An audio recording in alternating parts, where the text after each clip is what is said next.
welcome back to Iskoolmates. Kanina lamang ay narinig natin ang mga constructive speeches ng ating mga team leaders sa tanong na kung dapat nga bang ibalik ang corporal punishment sa eskwelahan. That's right, Kat. Kaya naman para simulan na natin, painitin na natin itong debateng to. Sisimulan natin ang debate sa pagbibigay ng 1 minute na argument sa kada member ng bawat grupo. Sisimulan natin sa grupong naniniwalang dapat na raw ibalik ang corporal punishment para sa mga kabataan para madisiplina sila sa mga paaralan. Let's start with Eton. So, we see that corporal punishment is a very unpopular idea, but then, because it involves the act of hitting children. But then, unlike child abuse, where you just hit children for no apparent reason just because you're drunk and you want to hit them, corporal punishment involves hitting children because they did something wrong. It registers in their brain that when they did this action, it's wrong. So, they in turn receive pain or unpleasure, right? So, the next time they do this again, basically it will make them think twice of what they're doing because it will make them think, now, last time I did this, I got hurt, so I won't do it again. In studies, we see that children who have gone under corporal punishment are actually able to be more disciplined and be more controllable, and this makes them better children for our current society that will be possible in the future. Thank you. Salamat, Eton. Ito ay act of hitting children na makareceive sila ng pain, magiging lesson sa kanila to, that they will be better after that. Anong masasabi mo dito, Nicolas? Contrary to the government beliefs, we believe that corporal punishment actually causes trauma towards children. Due to this corporal punishment, we believe that instead of children actually doing the right thing, wanting to do the right thing, they will instead just do the right thing because they do not want to actually have this punishment. Alright, so thank you so much, Nicolas. Basically, yung pinaka-highlight ng kanyang sinabi, Kat, no, magkakaroon ng trauma yung bata. So we're not so sure, maybe, na meron siyang lesson na matututunan doon kasi matatakot lang siya. Okay, ano masasabi mo dyan, Philmon? Merong posibleng trauma na maidadala ang corporal punishment, masasabi pa rin natin na may nadadala itong mabuti sa form ng mas mabilis na pagbago ng isang bata pagkatapos ng corporal punishment. Mas mabilis ang kanyang pag-respond sa mga adults na kasama niya. Dahil doon, magiging mas madali ang pagdidisiplina ng bata kung lalagay ang corporal punishment. Nakakatulong ito dahil napapaisip ang bata na hindi na gawin ang ginagawa niyang mali dahil ito ay nagiging isang negative reinforcement na isang punishment na nakakabago ng isip ng isang bata. Salamat, Philmon. Ito naman, Jules, despite na trauma, negative ito, it's a form na kabutihan daw, mabilis na improvement, pagbabago at pag-respond ng bata. Anong masasabi mo dito, Martin? Well, we think that's false because the only time you punish someone is when they've caused something. Not only when they've caused something, but when they had that intention to cause it. We think that corporal punishment, therefore, is illegitimate because it applies to children who, at, like, for example, 5 years old, didn't have a conscience to begin with and who didn't know what was right or wrong. That means it's unjustifiable for us to punish them because we think that this causes trauma. When the government bench talked about that child thinking about that action twice, we think that that's trauma already.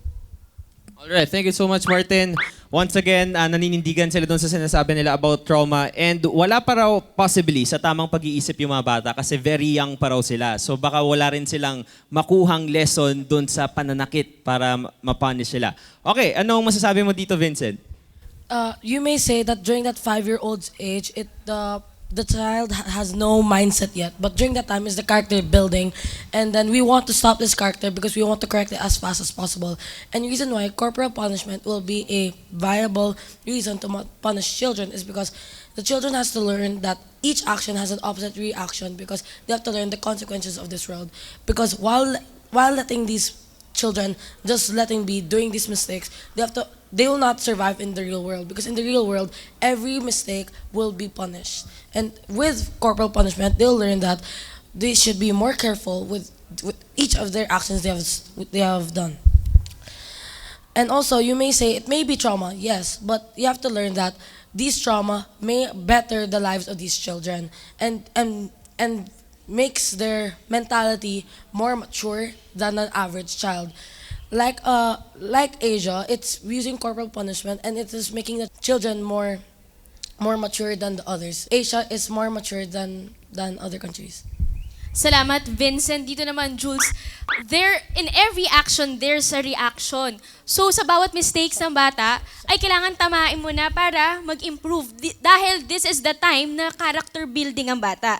For every after corporal punishment, ay mas mag-i-improve ang bata. Ano masasabi mo dito, Alphonse? They have stated that trauma and corporal punishment can be used because it's a good way to discipline a child. But this is wrong because they did not understand what a punishment really is. A punishment is to show that one thing is bad, so we shouldn't do it. But instead, in what they're doing is showing that if they do something wrong, instead of saying, "Oh, it's gonna be wrong," rather they are scared of being beaten up or being abused. And second, it can translate to real life because it shows that violence can be a possible way in order to have fixing problems. Like when two groups have problems and coinciding views, instead of talking diplomatically, they would rather just have wars and use violence, which as the opposition we do not want to have. Alright, thank you so much, Alphonse. Good point yung sinabi niya, Kat, no, na yung violence daw, posibleng yun yung tumatak sa isip ng bata na ito yung pamamaraan para maayos yung isang bagay or para matama yung isang mali. Alright, yan. So narinig na natin unang bahagi ng debate ng ating mga debaters dito sa Xavier School. Ngayon naman, alamin natin ang pulso ng ating mga estudyante dito sa Xavier School kasama si JV. Thank you, Jules and Kat. Alam mo, sobrang excited na yung mga estudyante ng Xavier School mag-share ng kanilang opinion. Ito, kasama ko ngayon si Nino. Hi, Nino. Anong masasabi mo sa ating issue for the day, Nino? Mukhang maganda naman yung acting pagtatalakay dito sa issue na to. Pero may isa lang akong tanong para sa lahat.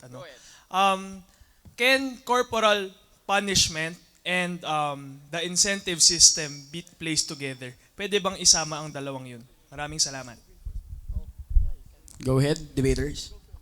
There should be a variety of ways for which we can punish children in this day and age. So we believe that it's not only negative reinforcement, but positive reinforcement can also be used in order to properly discipline a child. We don't only stand on one side, but we believe with all these kinds of punishment, we are much more able to nurture a child and thus give him better disciplining.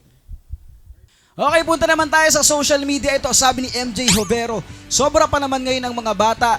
Walang modo, di tulad noon. Parang okay lang, wag lang sana yung sobra na lumalatay sa katawan. Maraming salamat, MJ Jovero. Patuloy lang po kayo magpadala ng inyong mga komento sa aming social media account. Pero bago ang lahat ng yan, sa aming pagbabalik, tuloy-tuloy pa rin ang ating mainit na diskusyon dito lang sa Iskoolmates!